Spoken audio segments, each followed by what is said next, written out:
নমস্কাৰ এটা ভাল খবৰ দিবৰ কাৰণে আপোনালোকক গৈ আছো। আপোনালোকে জানে যে সাংসদ তথা অসম প্ৰদেশ কংগ্ৰেছৰ নতুন সভাপতি গৌৰৱ গগৈ ডাঙৰীয়াই আজি এটা গুৰুত্বপূৰ্ণ ঘোষণা কৰিছে। যিসকল কংগ্ৰেছী গাত বৰ্তমানেও বিজেপি ভাইৰাছ সোমাই আছে তেখেতলোকক অস্ত্ৰোপচাৰ কৰা হ'ব। গতিকে এয়া ভাল খবৰ। লগতে আমি আশাবাদী যে তেখেতে কথাখিনি বুজি উঠিছে যে এতিয়াও বিজেপি ভাইৰাছ লাগি থকা মামা ভাইৰাছ লাগি থকা মানুহ কংগ্ৰেছত আছে, নেতা কৰ্মী কংগ্ৰেছত আছে, যাৰ বাবে আমাৰ বিৰোধীৰ মাজত মিত্ৰতা হৈ উঠা নাই, যাৰ বাবে কংগ্ৰেছে আজিও তেখেতলোকে মুকাব পৰা নাই বা ৰাইজৰ মাজলৈ যাব পৰা নাই।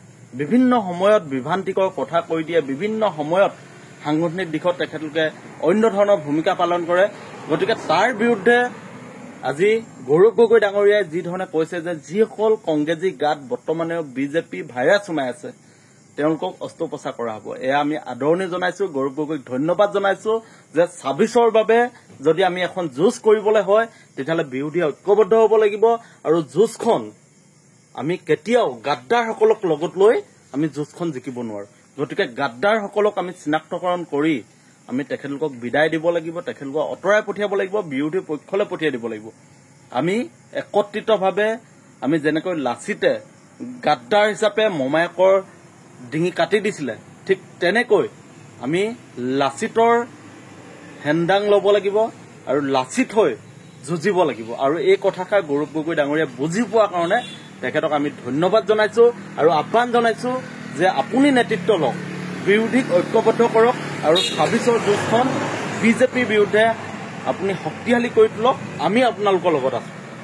আমি সঁচা অৰ্থত এখন যুঁজ দিবলৈ গৈ আছো আৰু যুঁজখনত কেতিয়াও আমি বিজেপিৰ লগত সম্পৰ্ক থকা মানুহক লগত লৈ আমি যুঁজখন দিব নোৱাৰো।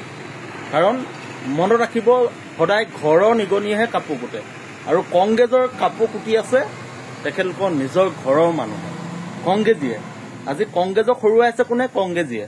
গতিকে এই কথাষাৰ গৌৰৱ গগৈ ডাঙৰীয়াই বুজি যে পালে আমি তেখেতক ধন্যবাদ জনাইছো। আৰু আমি অতৰ দিনে কৈ আছো যে কংগ্ৰেছত মামা মানুহ আছে আৰু সেইটো ভাবেই আজি ২০২১ চনতো ৰাইজৰ দল আৰু কংগ্ৰেছৰ মিত্ৰতা নহল আৰু যাৰ ফলত বিজেপি চৰকাৰ আকৌ আহিলে, মামা মুখ্যমন্ত্ৰী হল। ঠিক তেনেকুৱা এটা পৰিৱেশ ২৬ত দিবৰ কাৰণে গৈ আছিল। কিন্তু এই কথাষাৰ গৌৰৱ গগৈ ডাঙৰীয়াই বুজি উঠিছে হয়তো, আৰু সেইবাবে কৈছে যে কংগ্ৰেছত যিসমূহ বিজেপি ভাইৰাছ থকা মানুহ আছে তেখেতলোকক অস্ত্ৰোপচাৰ কৰা হ'ব। গতিকে যদি ভিডিঅ'টো ভাল লাগিছে আপোনালোকে শ্বেয়াৰ কৰি দিয়ক আৰু আপোনালোকৰ দৃষ্টিভংগী, আপোনালোকৰ মতামতসমূহ আমাৰ কমেণ্ট বক্সত আহি জনাওক। ধন্যবাদ।